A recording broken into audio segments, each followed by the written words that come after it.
Olá, estudantes! Eu sou o professor Robson Anselmo Tavares, professor de ensino religioso, e hoje, juntamente com a professora de Libras, Isabela Araújo, nós vamos dar continuidade àquela série dos livros sagrados. Mas qual será o tema da aula de hoje? Como há na tela, podemos ver livros sagrados e hoje é a Bíblia Protestante. É isso aí. Hoje nós vamos conhecer a Bíblia Protestante, saber o que há de igual, o que há de diferente da outra Bíblia, a Bíblia Católica, que nós já estudamos aqui. E é isso aí. E vamos em frente. Antes de mais nada, mando um abraço a todos os estudantes do ensino religioso do estado de Pernambuco e aos professores em especial também.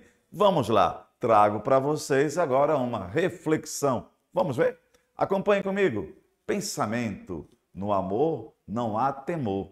Antes, o perfeito amor lança fora o temor, porque o temor tem consigo a pena. E o que teme não é perfeito em amor. É um texto da Bíblia. E é isso aí. Lembrando sempre que esta série é sobre os livros sagrados. O objetivo dela é mostrar a você, estudante, os livros sagrados, os textos sagrados de várias tradições religiosas e também filosofias de vida. Lembrar que o nosso componente ensino religioso, ele busca isso, o respeito, a pluralidade ao outro, a fé do outro, a filosofia de vida do outro. Então, justamente, é esse treino para a democracia, o respeito, a dignidade humana. Mas vamos entrar um pouco nesse estudo sobre os livros sagrados e hoje a Bíblia Protestante. Vamos conhecer, como eu já falei, o que há de próximo e o que há de diferente da Bíblia Católica que nós já estudamos. Vamos em frente. Na tela, trago para vocês essa informação.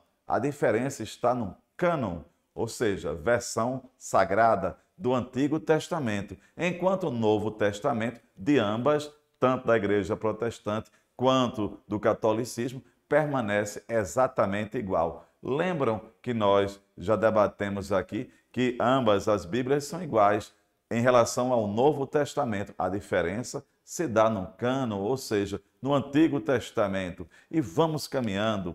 Prestem bem atenção. Como há na tela, nós temos aqui Bíblia Protestante.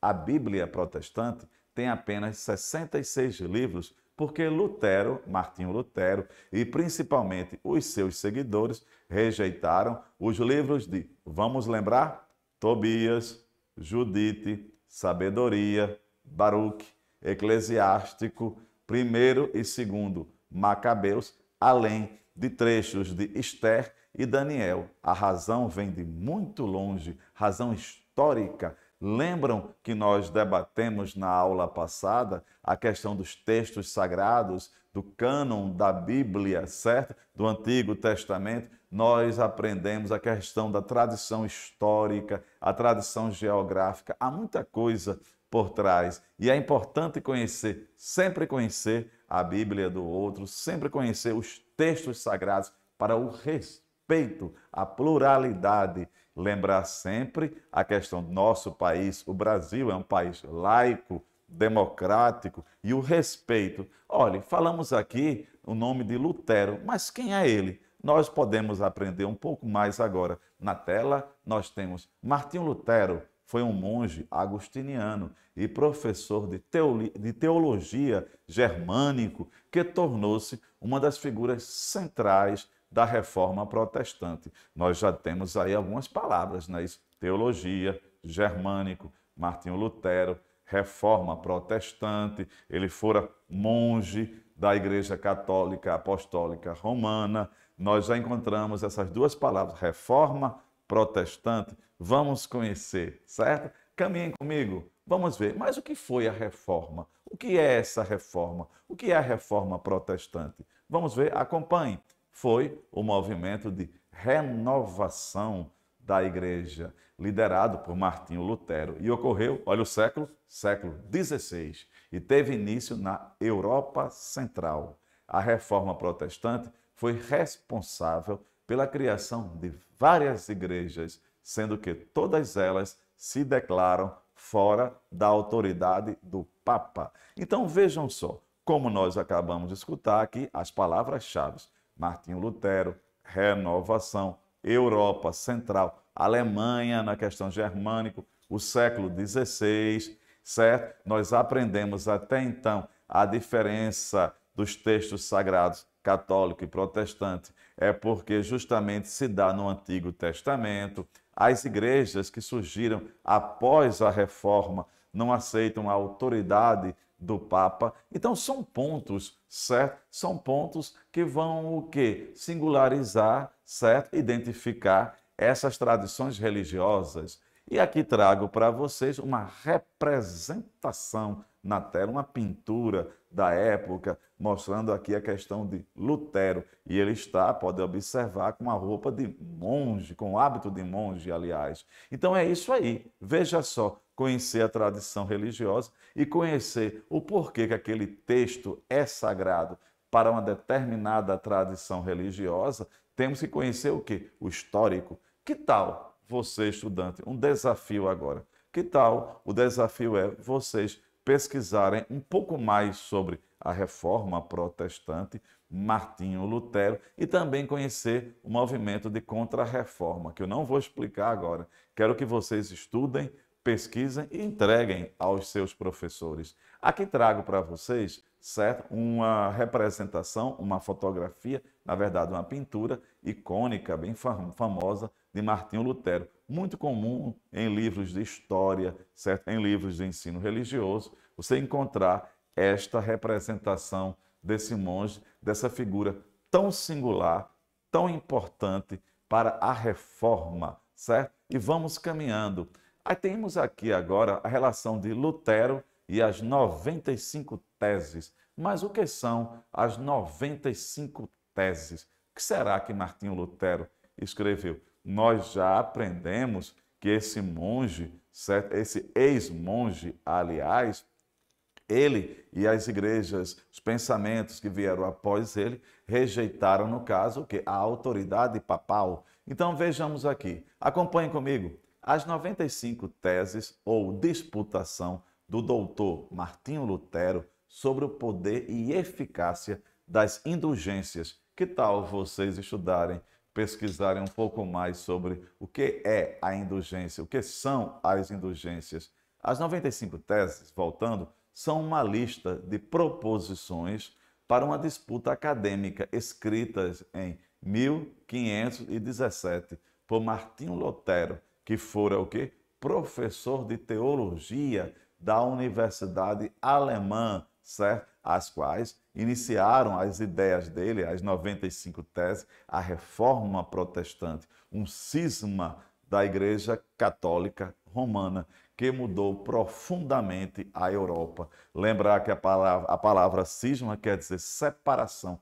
Quando nós falamos que mudou profundamente, é porque surgiram então duas grandes alas. Uma ala, quer dizer, um grupo que apoiava a autoridade do Papa e o outro grupo que não apoiava, não reconhecia a autoridade papal. Então aqui isso é Lutero e as 95 teses. Seria interessante vocês estudarem, se pesquisarem sobre as 95 teses em que ele afixa, certo, na capela de Wittenberg. Vamos adiante. Aqui tem justamente, olha aí, uma representação de Lutero afixando as 95 teses, certo? 95 pontos que serviram de base para a reforma. Então, nós já entendemos que a reforma tem uma base, olha a base aí, se é de reivindicação, de renovação, de mudança. Então, aprendam a figura de Lutero e a figura das 95 teses.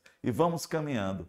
Mas ainda voltando à questão de Lutero e à questão da Bíblia, nós temos aqui a seguinte questão. A Bíblia de Lutero, ou Bíblia Luther, é uma tradução alemã da Bíblia, produzida por Martinho Lutero e impressa pela primeira vez em 1534. Prestem bem atenção à data. Essa tradução é considerada como sendo em grande parte responsável pela evolução da moderna língua alemã. Vocês podem me perguntar, mas professor, O que é que tem a ver a Bíblia, certo, sagrada, e a evolução da moderna língua alemã? É importante lembrar que Martinho Lutero, justamente através de sua renovação, ele escreveu a Bíblia na língua alemã, na língua de seu país, e não mais na língua latina, no latim, que era considerada, aliás, a língua sagrada. Então, prestem bem atenção.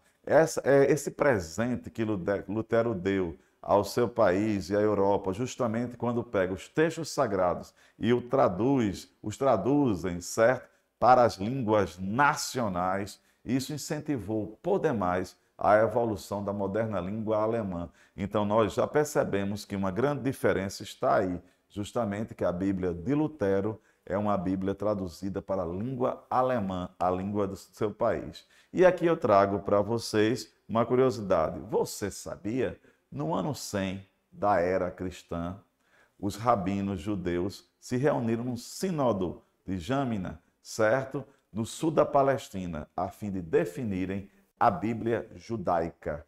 Isto porque nesta época começava a surgir o Novo Testamento, com os evangelhos e as cartas dos apóstolos, que os judeus não aceitaram. Então nós aprendemos desde a aula passada, justamente, que essa discussão sobre o que entra e o que não entra no cânon justamente, no livro do Antigo Testamento, da Bíblia Sagrada, é fruto de muita discussão, de muitos critérios. Até então, nós já aprendemos que em relação à Bíblia católica, à Bíblia protestante, existe justamente os livros a menos que nós já vimos. No mais, é igual. Então, aprendam. E aqui trago para vocês, para a gente lembrar que na tela aqui nós temos justamente o quê? Aqueles critérios que foram usados para dizer que tal texto entra ou não entra no cânon, na Bíblia Sagrada. Primeiro, deveria ser escrito na Terra Santa. Olha um princípio geográfico. Escrito somente em hebraico, em aramaico e não em grego. Veja aí que é o princípio linguístico. É escrito antes de Esdras, certo? E sem contradições com a Torá de Moisés. O texto não poderia entrar em contradição com o texto das leis de Moisés. Então, são critérios que nós aprendemos, histórico, linguístico, geográfico, de costumes. Tudo isso pesou na escolha dos textos que iriam ser colocados na Bíblia. E aqui nós temos bem claro, prestem bem atenção, esses critérios eram nacionalistas, mais do que religiosos, fruto do retorno do exílio da Babilônia.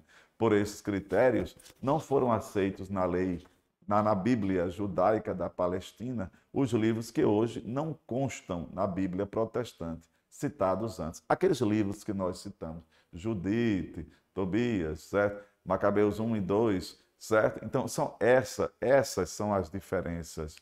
E aqui trago mais curiosidades para vocês. Você sabia? Acontece que em Alexandria, no Egito, cerca de 200 anos antes de Cristo, já havia uma forte colônia de judeus vivendo em terra estrangeira e falando grego. Nós aprendemos que o critério linguístico não aceitava o grego. Os judeus da Alexandria, através de 70 sábios judeus, traduziram os livros sagrados hebraico para o grego entre os anos de 250 a 100, antes do Sínodo de Jâmina. Surgiu assim a versão grega, chamada Alexandrina, ou dos 70. E essa versão dos 70 incluiu os livros que os judeus em Jâmina, por critérios nacionalistas, rejeitaram. E é justamente aquilo que nós falamos e repetimos aqui. O critério histórico. Há vários critérios, contextos que vão determinar. Outro ponto importante. Acompanhe. Desde Martinho Lutero se tem defendido fortemente esta doutrina, que consiste em dizer que o homem é iluminado pelo Espírito Santo no momento em que abre a Bíblia, de modo que cada um pode entender e receber a mensagem com a clareza de Deus. Olhando para mim, O que há na tela é justamente o seguinte: antes de Martinho Lutero, certo? A interpretação bíblica cabia, no caso, para uma autoridade eclesiástica.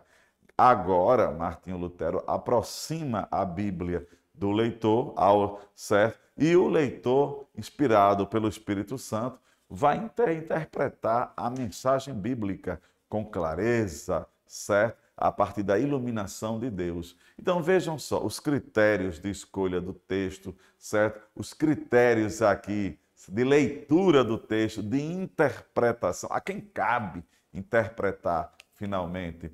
E aqui eu trago para vocês, antes mesmo de nós finalizarmos aqui, trago um exercício que eu gostaria que vocês apresentassem ao seu professor de ensino religioso. Primeiro, quais as diferenças entre as Bíblias católica e protestante? Será que há várias?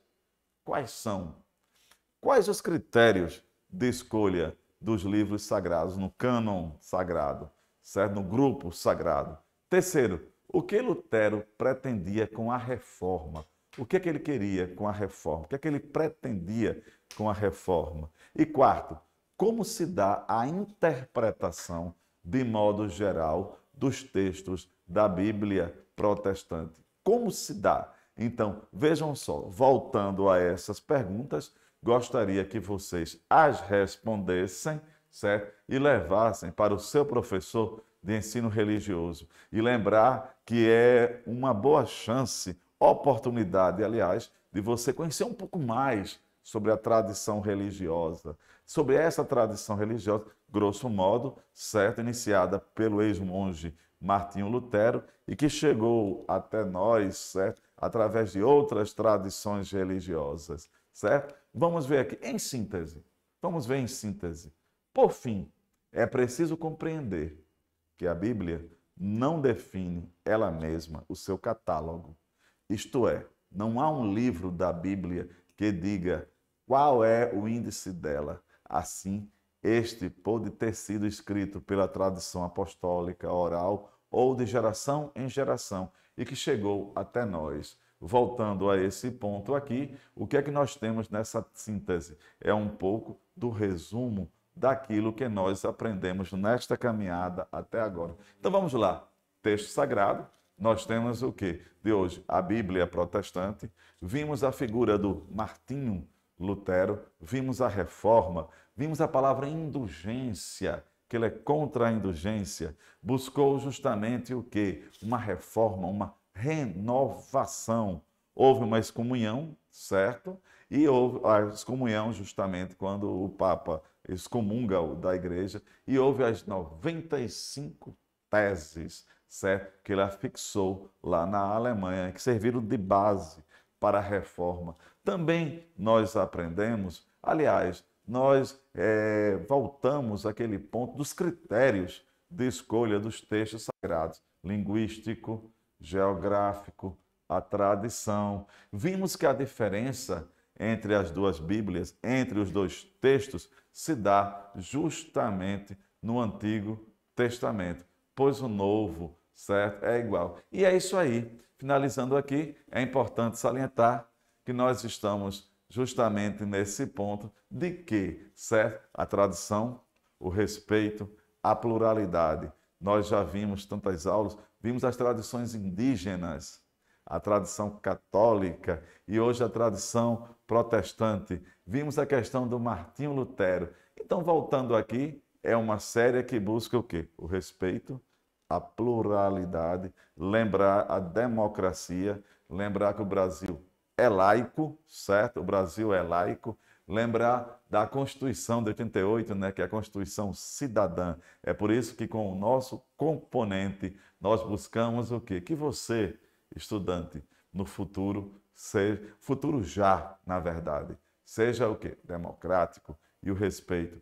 Termino agradecendo a professora Isabela, certo? Obrigado, Isabela, você é professora de Libras, também a Ronaldo, muito obrigado. E a todos vocês, fiquem conosco e vamos esperar uma nova aula sobre as tradições, sobre os textos sagrados. Um abraço do professor Robson.